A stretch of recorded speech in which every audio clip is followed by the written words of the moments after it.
Alrighty boys, so we're going to be giving you a step-by-step guide on how to play Kayn. First things first, you can see my runes: Summon Airy, Nimbus Cloak, Transcendence, Gathering Storm, Sudden Impact, Treasure Hunter, Double Adaptive with HP scaling runes. Wondering why HP scaling runes? They outscale armor and MR post level 7. Just a lot higher value.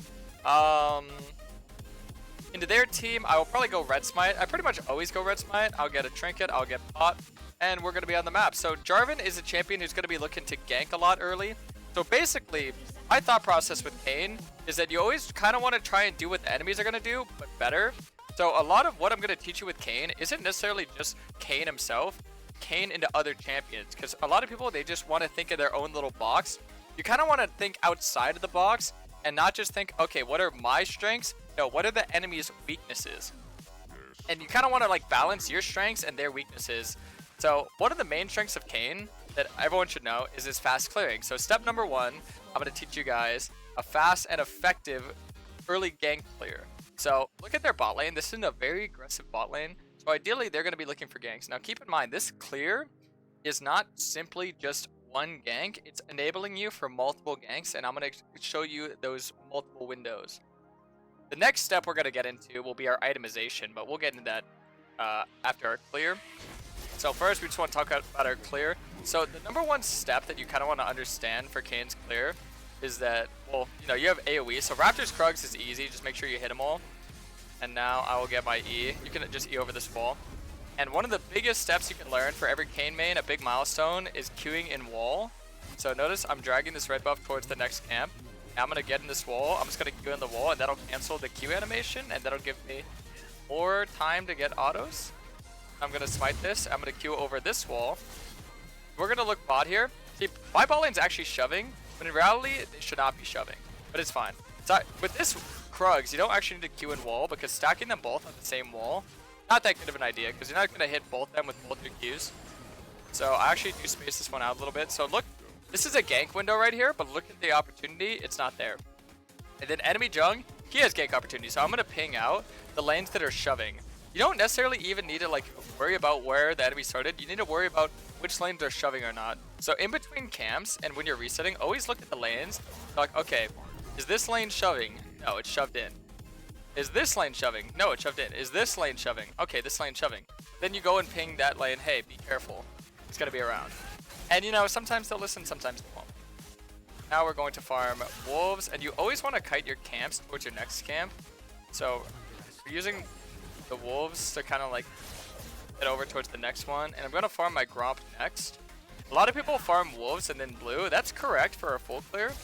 Whatever you're doing a clear like this, you don't want to, because you want your Gromp to spawn right after you farm your wolves. Next time it's going to respawn. Because your Gromp, wolves, all the other camps, Raptors, Krugs, are going to spawn a lot faster than your buffs. So you just want to prioritize taking the other camps over the buffs. So Jarvan is not ganked yet. And since I'm going to be around topside, I don't really need to worry about pinging topside because I'm here to cover. But bot side is the only place that we need to worry. But as you can see, they are getting pushed in, which is good. And usually this is a little process of elimination game I like to play. The enemy Jung is not right here, then he has to be at the bottom scuttle, right? So this is all just understanding pathing and tracking.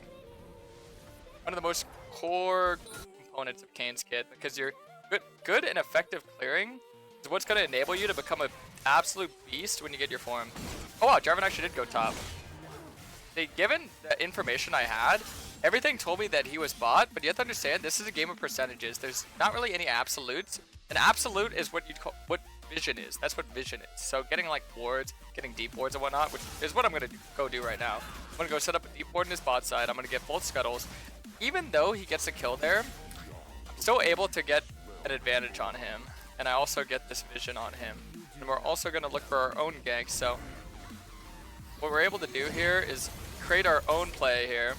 We get 1 flash, we get 2 flashes, and believe it or not, this is actually just as important as getting in a kill. And the next thing you want to think about after getting a gank, the most important thing you can get is sums. The second most important thing you can do is shoving in the wave, making sure that the wave is in a good spot. So understanding the basics of wave management. So if they have more minions, you can leave it as a freeze, which is nice, but if you have more minions, you need to shove it all the way in. because then it'll bounce back. So next time I gank them, they're both gonna have no sums, and it'll be pushing back to us. So it's essentially just a free gank. So that's kind of what you want to enable. See, a lot of junglers don't understand the thought process of like enabling your laners, like just being like, okay, I made that play, and I have 5 minutes to keep going down there and making a play after a play after a play.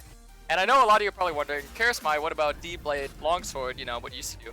Well, you have to keep in mind that that works out extremely well. There's a lot of paths that work out extremely well, and it's all like dependent on what the enemy is going to be doing. So this game, I mentioned, enemy jungle is going to look to be aggressive early on. So I am not going to be looking to delay my aggression. I'm going to look to put more plays on the map before he could put plays on the map, because I'm faster through my faster clearing, and I'm faster through my higher mobility through the jungle, you know? Be able to travel with my E through walls, find the better angles. But if I were to play against like a farm heavy jungle, yeah, I would just full clear, get a D-Blade Longsword, play it a little bit slower, but because I'm up against Jarvan, I want to play a little bit faster. Actually, you know what? I should look to counter this. Okay, I thought he was going to look for the dive. See, right there, that's just like, I invest like, what, 5-10 seconds, but if he goes for that and we kill him, it's such a high value play. And if he doesn't, hey, you know, it's fine, because I could just go down bot side. So right now, I kind of lost out on the scuttle RNG because I don't want to be at that scuttle. I want to be here. Because I already made up my mind that I'm going to make that play when I went to that lane and I got their sums. Like, soon as that happened, you already make up your mind and you're like, okay, I need to make a play here. So, that's exactly what I'm going to look to do. I'm going to try and avoid as much vision as we can. I'm going to get an angle. So, step number 2 playing Kayn is how you gank. It's always the angles. So, notice I'm always behind them. And I hit a 2-man W there. And I make sure to flash out the bubble. I get one more auto off. Hopefully she can take this for me and Q to get away. Live with 1 HP, sweet. And we're gonna just try and hard back up here. Be able to live.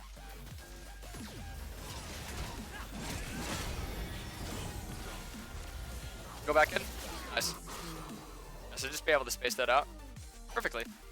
Okay, so I got my form now. So next step after good farming, good pathing, and good ganking is your form. So now you kind of want to think of the game as you're kicking into the second gear. Now this is a tutorial guide for blue Kayn. Keep in mind, this is not for red Kayn, this is for blue Kayn. So what you're going to do is blue Kayn. Immediately you want to be thinking aggressively, because you're going to be able to farm your camps twice as fast. Whenever you get your form, you're getting your camps done twice as fast, because the high mobility, the low CDs, the higher damage output, that's pretty much what you're enabling with blue Kayn. So you also want to make sure that, hey, I can be as aggressive as I want, because no matter what you're doing, you're always going to be at a numbers advantage, because you are always at a play first. So I'm going to try and get the dragon here, and then maybe make another play behind bot. Because remember how I told you we had 5 minutes to make a play? That play I made down there, the one where we just got a triple, that was only 3 minutes. So we still have around another, you know, 60 to 45 seconds. And normally you time this in chat, but I could show you that you don't even need to time it in chat, right?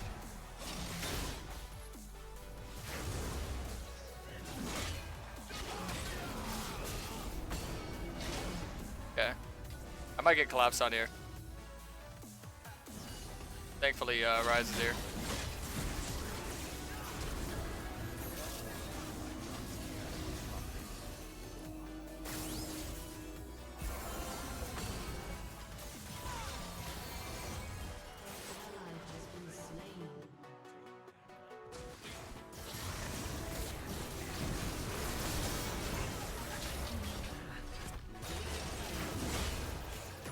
Nice. Unfortunate that that fight went that way early on, but luckily we were able to keep the play alive. So one of the main strengths of blue Kayn is how long you can keep a play alive. See, most people, they would assume, yeah, don't you do the dragon here?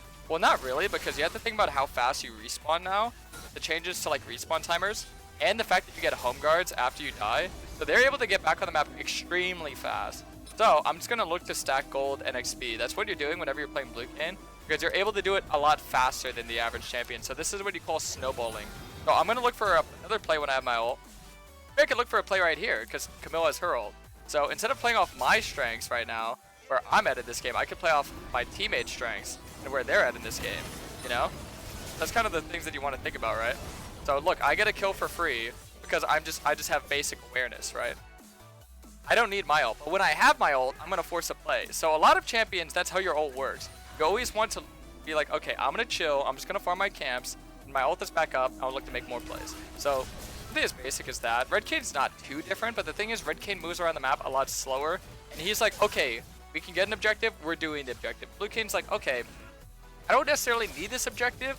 If I can do it, I will do it. But if there's more important things I could do, like getting kills and just stacking, you know, gold and XP, I'm gonna do that. Because then you could just like continuously kill them over and over. Because that's kind of how assassins work.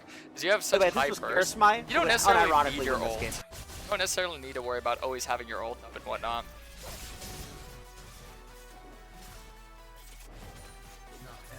Okay.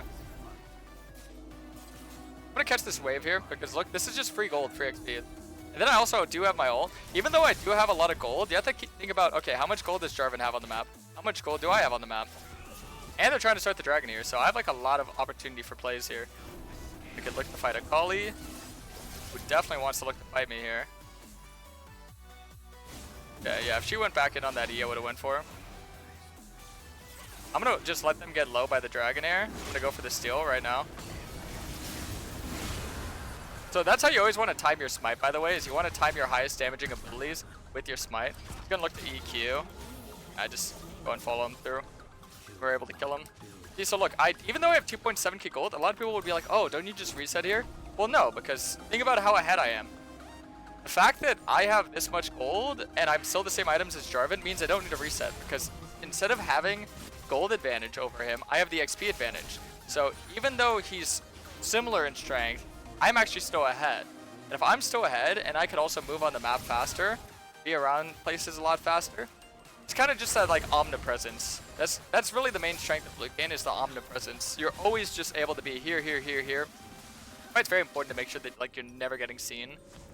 Not like an Evelyn. Think about it like an Evelyn you would. Now I can get as much damage as I want. So imagine I had that much strength right there, no reset, and then I reset. So 2-level lead, 2.5k gold spent. Now I have mythic. I have a lot of strength, you know.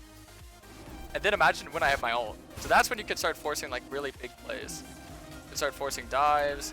See, right now I don't really want to oversend this because they do have a strong Jax. Okay, but we see him. Because you have to understand like their spikes as well. A lot of people can understand the concept of their own spike, but they won't understand the enemy spikes. Like, okay, Akali's 2-0. Jax has Divine Sunder, but if we do fight this, you know, if we stall this till my ult is out, we look for something, right?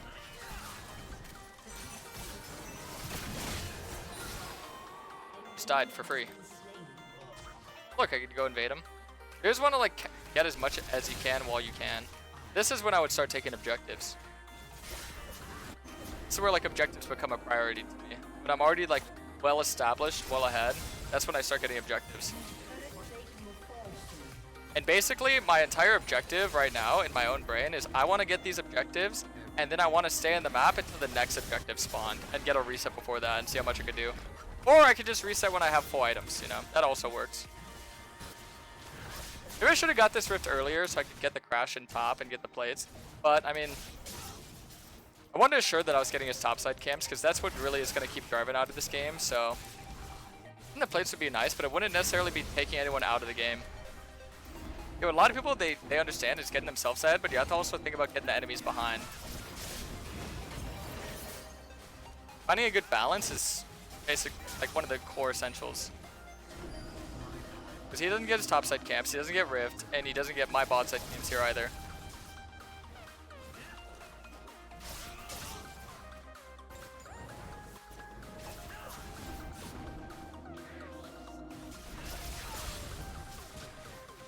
Alright.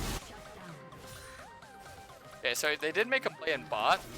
Just look at this play though. So, okay, they got a kill on our Kai'Sa, right? We got a 600 gold shutdown. So this kind of enables their bot lane to think, okay, we could start playing a little bit more comfortable. And with their comfort, you want to add in the discomfort, you know? So right now, I can just kind of look for this. So instead of them being like complacent with a little 1-for-1, we got to kill back. And then I could also send the rift here.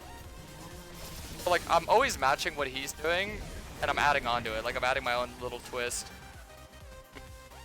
Actually, yeah, wait, let me get the gold for this. I don't have any mana, but I just get the tower there. And because there's literally nothing for me to do right now besides Krugs, I'm just gonna reset. It's like the time it would take for me to just run topside and clear all this, I might as well just reset. You know? Because running from here to here, as opposed to running from here to here, I mean, I'm only really losing out in a couple seconds, and I'm also getting my items that I want, so it's kind of food for thought when you want to look for a reset. Whenever you have to like hard cross the map like that, it's usually when you want to just like throw in a reset. And I'm also 45 seconds before dragon, which is perfect timing, because I could get my I can get my blue, I can get scuttle, and I can also maybe kill this Jax, depending on how we play this.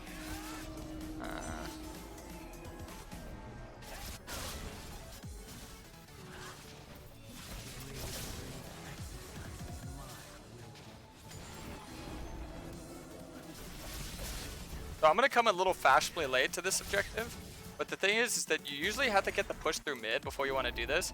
And if they don't have any vision around here, which I'm gonna check right now, yeah, they don't. I can just hard send this.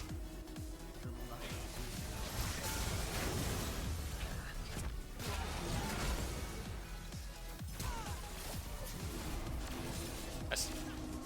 I still had my E. Oh, I was kind of like baiting him. Now if they're gonna look for the dragon. I mean, ideally we didn't want Rise to die there, so we could just fight that with number advantage, but it's all good. That's typically what you want to do as an assassin. You want to make a pick, the number advantage, and then play through that. But unfortunately, we don't have a number advantage anymore. But I could just look to kill this guy. Oh, don't it. I'd rather hold on to my smite here, right? Or hold on till I have my smite. What I meant to say.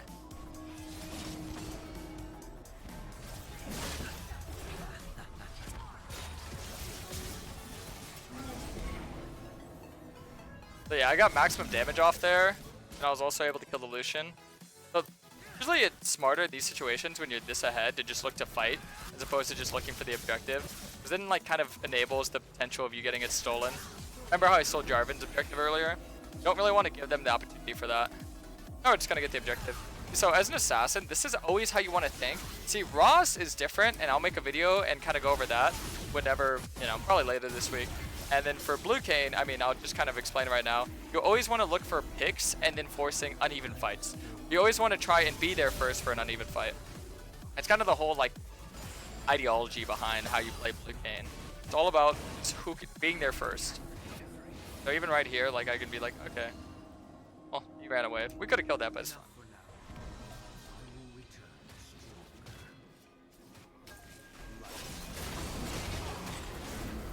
Yeah, Jarvan ulting Kayn is kind of a non-factor.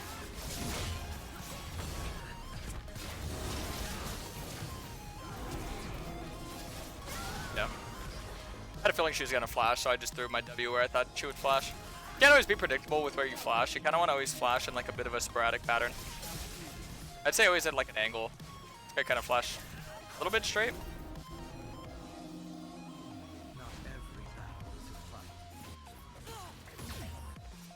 Could look for that play because my ult's come back up, but looking for Jax when he's pretty ahead and he's got a good amount of armor whenever he presses R, I'd say it's kind of silly to get Last Whisper. But I have Last Whisper now, so I could look a lot more aggressive. And see, Akali is a threat too, because just as much as I can kill Akali, she can kill me. You kind of have to think about your strength as Kayn. Another core thing to understand is that you always have to play angles. You always have to like be coming out of like fog of war. Like you always have to make sure that they don't know where you're coming from until it's too late. Because assassin versus assassin, like Kayn versus Akali, so whoever gets the jump on who first, and out in the open, Akali's at much more of an advantage. Because as soon as you like go in on her, she's gonna E you immediately, and she can hit you with a pretty nasty combo. But right now, instead of like walking the standard straight down, I'm walking around, right? And now I'm at a really good angle to where whenever they push up mid, I can just look for a pick.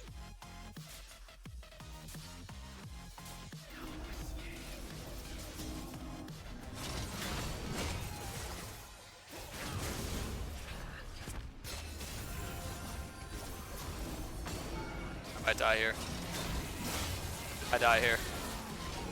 Oh, they sent 4 there. My fault. I didn't think they would send 4 to their red. Well, sometimes the angle works, sometimes it doesn't. Hey, killed one. That's good. Not bad.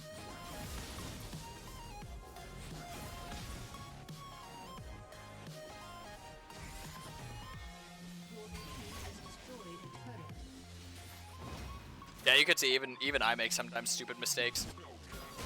I should have been aware that there was more people there, but it's like, honestly, I thought if I could just one-shot her, I can get out. Because I mean, one of the main strengths of Kayn is not just his like ability to like one-shot. A lot of people think it's his strength is the ability to one-shot, but I think that you're not very smart if you think that, because assassins are all meant to one-shot, and I'd say he has one of the lower single target bursts because he's an AoE assassin.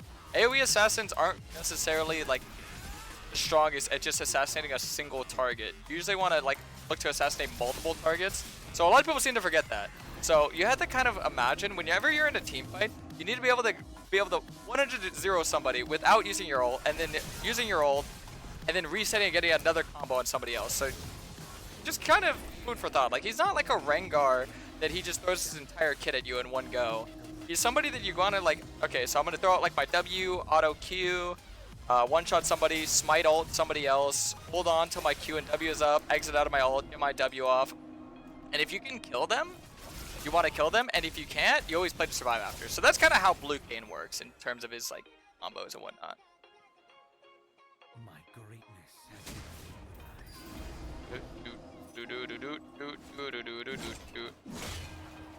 Alright, let's go. Let's go for an invade.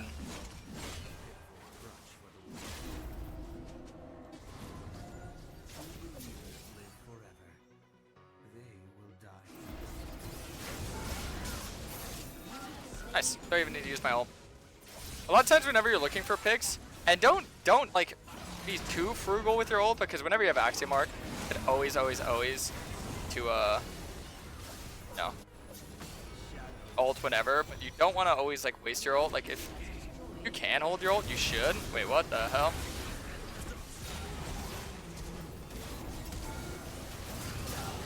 Nice. Because if you're holding on to CDs, sometimes you're going to miss out on kills, but a lot of the times it's like smartest to do that. But by the way, I forgot to kind of mention itemization. I pretty much always itemize the same with Blue Kayn right now, with Yumu's into Axiom Arc, into Grudge, into like GA, or Edge and Knight even if you don't want to go GA. By the way, after this that, is you get like Karasmai, who Prowlers. unironically win this game. Oh, Phantom Twitch bot, thanks for the 2 months. Boy, welcome back. Oh, you're my 51st sub of the day. 51st. Oh boy. But yeah, the itemization is pretty like linear. It's pretty straightforward. We just want to prioritize Dirk before Warhammer. No, just basic stuff like that. And you know, the only item that you would want to like swap around is your Axiom Arc. So let's say if they have a lot of shields, you can go Serpents, or let's say they have a lot of CC, you can go Edge and Knight. And you can kind of like revolve around your second lethality item. But your first item is always going to be Yumu's. Your boots is always going to be Ionia boots. Your third item is always going to be Grudge. Your fourth item should always be a defensive item. So whether GA, whether Edge and Knight, you know. But itemization is very simple for this champion. Okay.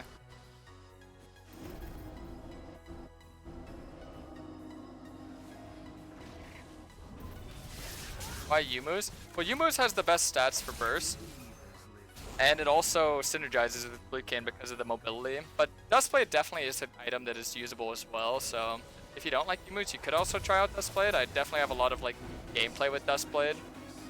I have a lot of like fun with Dustblade, but I just love Yumu's because the ability to snowball is one of Kayn's main strengths, and the higher mobility, the better. See, Kayn's main strengths isn't just being an assassin, because every assassin is good at assassinating, but it's about being a high mobility AoE assassin. Those are the two things that people need to like really understand. So like right here, I look to full combo Nami, and then I kill the Lucian like that, and then I get on the Jarvan, right? So like instead of just hitting one target and 100-0ing that one target, you're killing boom, boom, boom, right? You're killing 1, 2, 3. So.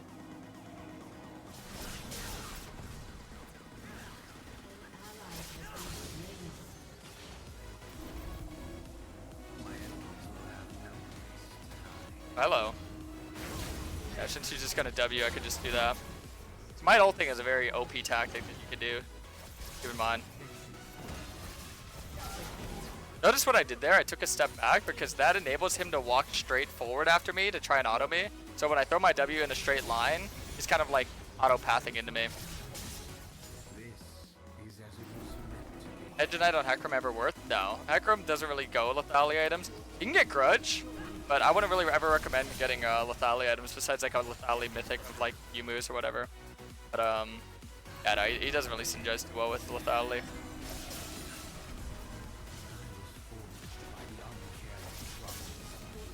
With Hecarim, it's smarter just to get like MR because you have so much sustain. Kayn's sustain is through his E, and your survivability is through killing them. Right? Getting higher XP and killing them before they kill you. And because you have so much mobility, it's a lot easier to not get hit by skill shots. So I rarely ever go Edge Knight unless they have like point-click CC. Because obviously, I mean, you guys know point-click CCs be tedious. See, every time Akali hits me with an E, I always back up and act like she can actually kill me. But I know she can. I'm just trying to like make her go in on me.